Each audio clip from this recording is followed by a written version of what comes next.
Hey everyone, it's Kute here. You know, there's so much talk and so many books about being spiritual. You have to be spiritual. Namaste. Namaste. Sorry, namaste. Te. You have to be spiritual. That this is the way to do it. The Dalai Lama is spiritual.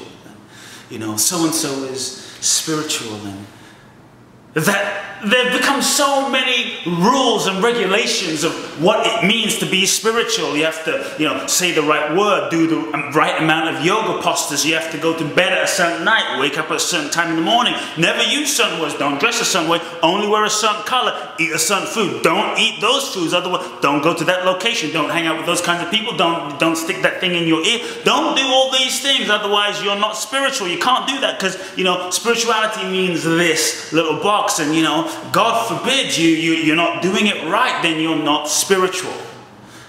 And there've become so many points and things that we have to do and remember to be spiritual, that, you know, it's almost impossible in that sense to be spiritual because, God forbid, we forget one thing.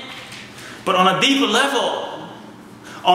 level, my friends, what if it was impossible to not be spiritual? What if really we just gave up trying to be spiritual and remembered that essentially at the essence of our being, that what you and I are, at the essence of our being, our true essence, we cannot not be spiritual because we are spirit. We are all spiritual beings, manifestations of consciousness. Manifestations of pure consciousness, pure light, pure spirit. That is the very foundation and the very fabric of each of us. That is the very foundation, the fabric of every single one of us. Black, white, green, orange, criminals, saints, sinners. It's that one spirit, that one force, that one light of consciousness that is living and breathing and functioning us all, that one spirit, that is one breath, that is what we are. At that level, how can we not be spiritual? Maybe we got conditioned and we forgot for a moment that perhaps spiritual isn't living inside of all these steps and routines and regulations and wearing the right color and eating the right food and doing the right thing and going to the right place and going to temple only on certain days and church on certain days, and that's what's spiritual. And living inside of a conditioning, inside of an identity. But what if real spirituality, being spiritual, was none of those things whatsoever on the surface, but was a renunciation of all of those surface things, and essentially was peeling away all the conditioned identities, was peeling away all the illusions, peeling away all the programming, and that really being spiritual was simply remembering and recognizing the inherent reality of who you are beyond this body, beyond this form, beyond name, beyond gender, beyond color, beyond sexuality, beyond all of that, and just remembering that essentially what I am is pure consciousness, what I am is spirit, so I cannot not be spiritual. That just inherently living and breathing, you are a spiritual being.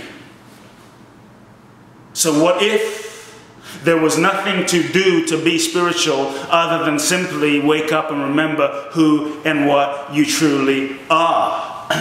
So give up your identities, give up your concepts, and be yourself. What if being truly spiritual was simply being the most authentic, natural expression of who you are? I see so many people that, you know, are spiritual and yet they're not free. What if being spiritual was just the freedom to be who you are, not your conditioned identity of who you've been taught to be in school and by your parents and by some external, you know, force, but by being in touch with the force and the energy of life that is seeking to express through you, and actually allowing that to move and being lived by that so naturally, so effortlessly, and being moved by that and seeing where that led you. What if spirituality was actually just, to be spiritual was to have no idea who you are and who you're not, so you could actually find out what has always been there all along? Sometimes it's easy to get caught up in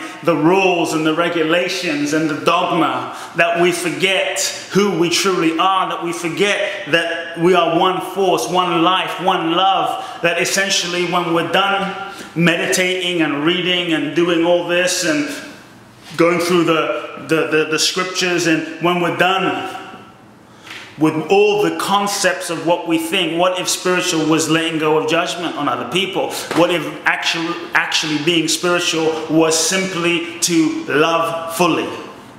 To just love. So the question is, right now, are you loving, or are you busy being spiritual? Are you actually truly loving right now? Deeply, right now, this moment? Or are you busy doing spiritual? Because perhaps at the foundation of all religions, at the foundation of all practices, the bottom line, they may not agree on death and karma and afterlife and so many, philosophical concepts, but at the foundation of all the great religions, of all the great teachings, there is one underlying agreement, and that is love. That perhaps the fruit of all spiritual practice, perhaps the fruit of all religion and spiritual evolution, comes down to the real fruit and the real test of, is all of that leading to you loving fully now or not? To me, to love, however you want to call it, however you want to do it, however you want to express it, whatever level you want to, whatever label you want to put on it, is the language of spirituality, is the true expression that goes beyond language and form and name and color and creed and all of that. That is the language that every single human being understands, because it's the essence of what we are. So my question, my friends, today is, give up being spiritual. If you're not sure what spiritual is, and if you go, how do I be spiritual? Simply love. When you're in doubt in what to do and where to go, simply love. When you're having a hard time making a decision as to, should I do this, or simply love. When you're thinking about going into your mind, and simply love. To me, this is the bottom line. Are you loving fully now, or are you not? Either you are, but you can't really be thinking about loving. I'm thinking about loving you. Because you're either thinking about loving or you're loving. It's simple. It's not always easy. Because life may give you challenges, and life might give you all sorts of reasons. But the bottom line is, are you loving or are you not?